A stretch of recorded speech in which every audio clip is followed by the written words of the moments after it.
ನಮಸ್ಕಾರ ವೀಕ್ಷಕರೇ, ತಮ್ಮೆಲ್ಲರಿಗೂ ನಮ್ಮ YouTube channel TGS the golden ಶೋಗೆ ಸ್ವಾಗತ. ಇವತ್ತು ನಮ್ಮೊಟ್ಟಿಗೆ ಶ್ರೀ TG ಶಾನ್ಭಾಗ್ ಅವರಿದ್ದಾರೆ, ನಮ್ಮ ಪೊಲಿಟಿಕಲ್ ಅನಲಿಸ್ಟ್. ಸರ್, ಕಾರ್ಯಕ್ರಮಕ್ಕೆ ಸ್ವಾಗತ ಸರ್. ನಮಸ್ಕಾರ. ನಮಸ್ಕಾರ. ಹಿಂದಿನ ವಿಡಿಯೋಗಳಲ್ಲಿ ನೀವು ನಮಗೆ ತುಂಬ ಕ್ಷೇತ್ರಗಳ ಬಗ್ಗೆ ಹೇಳಿದ್ದೀರಿ. ಇವತ್ತು ನಮ್ಗೆ ಯಾವುದಾದ್ರೂ ಒಂದು 2-3 ಕ್ಷೇತ್ರದ ಬಗ್ಗೆ ಹೇಳ್ತೀರಾ ಸರ್? ಲೈಕ್ ಕೋಲಾರ, ಹೀಗೆ ಯಾವುದಾದ್ರೂ 2-3 ಕ್ಷೇತ್ರದ ಬಗ್ಗೆ. ಸರಿ, ಹೇಳ್ತೇನೆ. ಇವತ್ತು ನಾವು ಕೋಲಾರದ ಬಗ್ಗೆ ಮಾತಾಡೋದಾದರೆ, ಈ ಕೋಲಾರ ಕಾನ್ಸ್ಟಿಟ್ಯೂನ್ಸಿಯಲ್ಲಿ ಕಳೆದ 75 ವರ್ಷದಲ್ಲಿ ಕಂಟಿನ್ಯೂಸ್ ಆಗಿ ಕಾಂಗ್ರೆಸ್ಸೇ ವಿನ್ ಆಗ್ತಾ ಇದೆ. ಖಾಲಿ 2 ಸಲ ಮಾತ್ರ, ಲಾಸ್ಟ್ ಟೈಮು ಮತ್ತು ಇನ್ನೊಂದು ಸಲ ಹಿಂದೆ 2 ಸಲ ಅದರ್ ದೆನ್ ಕಾಂಗ್ರೆಸ್ ವಿನ್ ಆಗಿತ್ತು. ಕಳೆದ ಬಾರಿ ಈ ಕ್ಷೇತ್ರದಲ್ಲಿ KH ಮುನಿಯಪ್ಪ ಕಾಂಗ್ರೆಸ್ಸಿಂದ ಕಂಟೆಸ್ಟ್ ಮಾಡಿದರು. ಮತ್ತು ಅವರು ಈ ಕ್ಷೇತ್ರದಲ್ಲಿ S ಮುನಿಸ್ವಾಮಿ ಅವರಿಂದ ಸೋತರು. ಅವರು S ಮುನಿಸ್ವಾಮಿಯವರು 7,10,000 ವೋಟ್ ತಗೊಂಡ್ರೆ, ಮುನಿಯಪ್ಪನವ್ರು ಬರೀ 5 ಲಕ್ಷ ವೋಟ್ ತಗೊಂಡ್ರು. 2,10,000 ಡಿಫ್ರೆನ್ಸಲ್ಲಿ ಮುನಿಯಪ್ಪ ಅವರು ಸೋತರು. ಮುನಿಯಪ್ಪ ಅವರು ಲಾಸ್ಟ್ 7 ಟೈಮ್ಸು 6 ಟೈಮ್ಸು MP ಆಗಿದ್ದವರು ಸೋತರು. ಈಗ ಲಾಸ್ಟ್ ಟೈಮು ಇಲ್ಲಿ ಅಂದರೆ ಆಫ್ಟರ್ ಲಾಂಗ್ ಟೈಮ್ 75 ವರ್ಷದಲ್ಲಿ 2 ಸಲ ಅದರ್ ದೆನ್ ಕಾಂಗ್ರೆಸ್ ವಿನ್ ಆದದ್ದು. ಈ ಕ್ಷೇತ್ರದಲ್ಲಿ 2 ಪಾರ್ಟಿಯಿಂದ NDA ಮತ್ತು ಇಂಡಿ ಅಲಯನ್ಸ್ ಎರಡೂ ಕಡೆ, ಅಂದರೆ ಕಾಂಗ್ರೆಸ್ ಮತ್ತು BJP JDS ಅಲಯನ್ಸ್ನಲ್ಲಿ ಕೂಡ ಕ್ಷೇತ್ರ ಈ ಅಭ್ಯರ್ಥಿ ಸಿಲೆಕ್ಷನ್ನಲ್ಲಿ ಸ್ವಲ್ಪ ಗೊಂದಲ ಏರ್ಪಟ್ಟಿತ್ತು. ಮೊದಲನೇದಾಗಿ ನಾವು ಹೋಗೋದಾದರೆ, ಈ NDA ಅಲಯನ್ಸ್ನಲ್ಲಿ BJP ಮತ್ತು ಜನತಾದಳ ಸೆಕ್ಯುಲರ್ JDS ಇವರ ಒಂದು ಮೈತ್ರಿಯಲ್ಲಿ ಇದು JDSಗೆ ಬರುತ್ತಾ ಕಾಂಗ್ರೆಸ್ BJPಗೆ ಬರುತ್ತಾ ಅನ್ನುವಂಥದ್ದೇ ಸುಮಾರು ದಿವಸ ಡಿಸೈಡ್ ಆಗಿರಲಿಲ್ಲ. ಕೊನೆಗೆ ಒಂದು ಸ್ಟೇಜಲ್ಲಿ ಡಿಸೈಡ್ ಆಯಿತು. JDSಗೆ ಈ ಕ್ಷೇತ್ರವನ್ನು ಬಿಟ್ಟುಕೊಟ್ರು. ಅಂದರೆ ಟೋಟಲ್ 3 ಕ್ಷೇತ್ರವನ್ನು ಕರ್ನಾಟಕದಲ್ಲಿ NDAಯಿಂದ JDS ಕಂಟೆಸ್ಟ್ ಮಾಡುತ್ತೆ, ಬಾಕಿ 25 ಸ್ಟೇಟು BJP ಕಂಟೆಸ್ಟ್ ಮಾಡುತ್ತೆ. ಸೊ JDSಯಿಂದ ಇದು ಒಂದು ಸಲ JDSಗೆ ಅಲಾಟ್ ಆದ ತಕ್ಷಣ ಇಲ್ಲಿ ಕೂಡ JDS ಹತ್ರನೂ ಒಂದು ಸ್ಟ್ರಾಂಗ್ ಕಂಟೆಸ್ಟೆಂಟ್ ಅಂತ ಯಾರೂ ಇರಲಿಲ್ಲ. ಕೊನೆಗೆ ಅವರು JDSನವರು ಮಲ್ಲೇಶ್ ಬಾಬು ಅವರಿಗೆ ಟಿಕೆಟ್ ಕೊಟ್ಟರು. ಮಲ್ಲೇಶ್ ಬಾಬು ಕೂಡ ಅಷ್ಟೊಂದು ಇಡೀ ಕ್ಷೇತ್ರದಲ್ಲಿ ಅಷ್ಟೊಂದು ಪಾಪ್ಯುಲರ್ ಅಂತ ಹೇಳಿಸ್ಕೊಳ್ಳುವಂಥದ್ದು ಏನಿಲ್ಲ.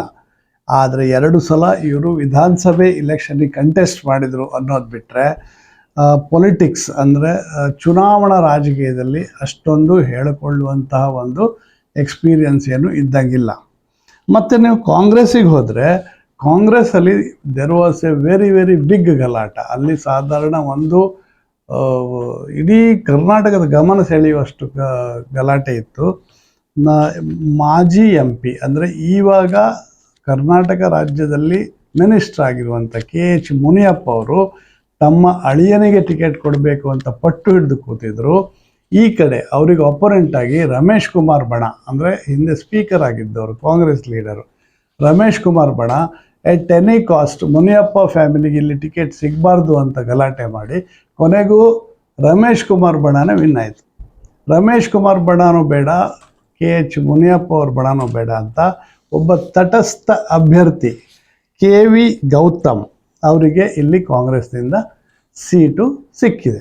ಈ ಕ್ಷೇತ್ರದ ಬಗ್ಗೆ ನಾವು ಒಂದು ಸ್ವಲ್ಪ ಅನಲೈಸ್ ಮಾಡೋದಾದರೆ, ಈ ಕ್ಷೇತ್ರ ಕೂಡ 8 MLA ಕಾನ್ಸ್ಟಿಟ್ಯೂಯನ್ಸಿಯಿಂದ ಬಂದಿದೆ.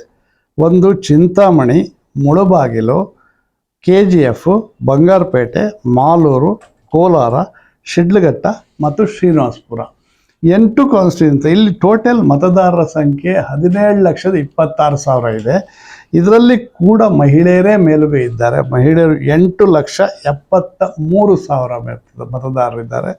ಪುರುಷರು 8,54,000 ಇದ್ದಾರೆ. ಈಗ ನಾವು ಇವರು ಇಬ್ಬರಲ್ಲಿ ಮತ್ತು ಒಂದು ಮಲ್ಲೇಶ್ ಬಾಬು ಮತ್ತು KV ಗೌತಮ್ ಇವರ ಪ್ಲಸ್ ಮತ್ತು ಮೈನಸ್ ನೋಡ್ತಾ ಹೋದರೆ, ನಾವು ಮಲ್ಲೇಶ್ ಬಾಬು ಅಂತ ಹೇಳಿದ್ರೆ, ಇಡೀ ಕ್ಷೇತ್ರದಲ್ಲಿ Mallesh Babu is a decent guy, ಅಂದರೆ ಒಳ್ಳೆ ಮನುಷ್ಯ ಅನ್ನೋ ಒಂದು ಹೆಸರಿದೆ. 2 ಸಲ ವಿಧಾನಸಭೆ ಇಲೆಕ್ಷನ್ನಲ್ಲಿ ಕಂಟೆಸ್ಟ್ ಮಾಡಿ ಸೋತಿದ್ದಾರೆ. ಮತ್ತು ಈಗ ಅವರಿಗೆ ಪ್ಲಸ್ ಪಾಯಿಂಟ್ ಅಂದರೆ JDS ಮತ್ತು BJP ಅಲೆ ಕೂಡ ಇಲ್ಲಿ ಸಾಕಷ್ಟಿದೆ. ಯಾಕೆಂದರೆ ಇದಕ್ಕಿಂತ ಜಸ್ಟ್ ಪ್ರಿಡೆಸೆಸರ್ ಅಂದರೆ ಇವಾಗಿನ ಸಿಟ್ಟಿಂಗ್ MP ಕೂಡ BJPಯವರು ಅವರ ಸಪೋರ್ಟು ಇವರಿಗಿದೆ. ಅವರು ಹೋಲ್ ಹಾರ್ಟೆಡ್ ಆಗಿ ಕೆಲಸ ಮಾಡ್ತಾ ಇದ್ದಾರೆ. ಇದು ಮಲ್ಲೇಶ್ ಬಾಬು ಅವರು, ಕುಮಾರಸ್ವಾಮಿ, ದೇವೇಗೌಡರ ಒಂದು ಆಶೀರ್ವಾದ ಇದೆ. ಅವರ ಹೆಸರು ಚೆನ್ನಾಗಿದೆ ಕಾನ್ಸ್ಟಿಟ್ಯೂನ್ಸಿಯಲ್ಲಿ, ಅವರಿಂದ ಇವರಿಗೆ ಪ್ಲಸ್ ಪಾಯಿಂಟ್ ಇದೆ. ಇವರಿಗೆ ಮೈನಸ್ ಏನಂದರೆ, ಈಗ BJP ಮತ್ತು JDS ಅಲ್ಲಿ ಮೇಲ್ಗಡೆ ಹೊಂದಾಣಿಕೆ ಆಗಿರ್ಬೋದು, ರಾಜ್ಯ ಮಟ್ಟದಲ್ಲೂ ಆಗಿರ್ಬೋದು, ಕ್ಷೇತ್ರ ಮಟ್ಟದಲ್ಲಿ ಆದ್ರೂ ಆ ಕೋಆರ್ಡಿನೇಷನ್ ಅನ್ನೋದು ಇನ್ನೂ ಕಾಣೋಕ್ಕೆ ಸಿಗ್ತಾ ಇಲ್ಲ. BJP JDSನವ್ರು ಒಟ್ಟು ಕೆಲಸ ಮಾಡೋದು ನಮಗೆ ಕಾಣ್ತಾ ಇಲ್ಲ. ಮತ್ತು ಇಲ್ಲಿ ಸ್ಟಾರ್ ಪ್ರಚಾರಕರು, ಮೋದಿ ಬಂದು ಹೋದರು, ಆದರೂ ಇವರಿಗೆ ಸ್ಟಾರ್ ಪ್ರಚಾರಕರು ಮತ್ತು ಒಂದು ಮನೆ ಕ್ಯಾನ್ವಾಸ್ ಮಾಡುವಂಥ ಕಾರ್ಯಕರ್ತರ ಕೊರತೆ ಇದೆ. ಮತ್ತು ಇವರಿಗೆ 8 ವಿಧಾನಸಭಾ ಕ್ಷೇತ್ರದಲ್ಲಿ ಇವರೇನಷ್ಟು ಪಾಪ್ಯುಲರ್ ಅಲ್ಲ. ಇದು ಅವ್ರ ಮೈನಸ್ ಪಾಯಿಂಟ್. ಇನ್ನು ನಾವು KV ಗೌತಮ್ ಅವರಿಗೆ ನೋಡೋದಾದರೆ, KV ಗೌತಮ್ ಫಸ್ಟ್ ಪ್ಲಸ್ ಪಾಯಿಂಟೇ ಇವರು ನ್ಯೂಟ್ರಲ್ ಅಭ್ಯರ್ಥಿ. ಈ ಕಡೆ ಮುನಿಯಪ್ಪನವ್ರ ಅಭ್ಯರ್ಥಿ ಇಲ್ಲ, ಈ ಕಡೆ ರಮೇಶ್ ಕುಮಾರ್ ಅವರ ಅಭ್ಯರ್ಥಿನೂ ಅಲ್ಲ, ಮತ್ತು ಯಾವುದೇ ಬಣಕ್ಕೆ ಸೇರಲಿಲ್ಲ ಅನ್ನೋದೇ ಇವ್ರಿಗೆ ಪ್ಲಸ್ ಪಾಯಿಂಟ್. ಮತ್ತು ಇವರು ಸಂಘಟನೆಯಲ್ಲಿ ಹಿರಿಯ ನಾಯಕರ ಜೊತೆಗೆ ಒಡನಾಟ ಉಟ್ಕೊಂಡಿದ್ದಾರೆ ಮತ್ತು ಆ್ಯಕ್ಟಿವ್ ಆಗಿ ಕಾಂಗ್ರೆಸ್ಸಿನ ಕಾರ್ಯಕ್ರಮದಲ್ಲಿ ಭಾಗಿಯಾದರು ಅನ್ನುವಂಥದ್ದು ಇವ್ರದ್ದು ಪ್ಲಸ್. ಮೈನಸ್ ಪಾಯಿಂಟ್ ಏನಂದರೆ, ಮೇಯ್ನ್ ಮೈನಸ್ ಪಾಯಿಂಟು, ಇವರು ಕೋಲಾರದವರಲ್ಲ, ಹೊರಗಿನವರು. ಆದರೆ ಇಲ್ಲಿ ಹೊರಗಿದವರು ಗೆದ್ದ ಇನ್ಸ್ಟೆನ್ಸ್ ಸಾಕಷ್ಟು. ಇದಕ್ಕಿಂತ ಮೊದಲಿನ MPನೂ ಕೂಡ ಹೊರಗಿನವರೇ, ಕೋಲಾರದವ್ರು ಆಗಿರಲಿಲ್ಲ, ಅವರು ಬೆಂಗಳೂರಿನವ್ರು ಆಗಿದ್ದರು. ಇನ್ನೊಂದು ಮೈನಸ್ ಪಾಯಿಂಟ್ ಅಂದರೆ, ಇನ್ನೂ 2 ಬಣಗಳಿಂದ ಹೋಲ್ ಹಾರ್ಟೆಡ್ ಆಗಿ ಇಲ್ಲಿ ತೊಡಗಿಸ್ಕೊಂಡಂಗೆ ಕಾಣ್ತಾ ಇಲ್ಲ. KH ಮುನಿಯಪ್ಪ ಅವರಂತೂ ಇನ್ನೂ ಪ್ರಚಾರಕ್ಕೆ ಇಳಿದಂಗೆ ಕಾಣೋದಿಲ್ಲ. ಇದು ಮೈನಸ್ ಪಾಯಿಂಟ್. ಇಷ್ಟೆಲ್ಲ ಆಗಿ ವಿನ್ನಿಂಗ್ ಪರ್ಸೆಂಟೇಜ್ ನೋಡೋದಾದರೆ ಇವತ್ತಿನ ದಿವಸ, ಪ್ಲೀಸ್ ನೋಟ್ ಟುಡೇಸ್, ಮತ್ತು ಇದು ನಮ್ಮ ಅಸೆಸ್ಮೆಂಟಲ್ಲಿ ಇಬ್ಬರಿಗೂ 50-50 ಚಾನ್ಸ್ ಇದೆ.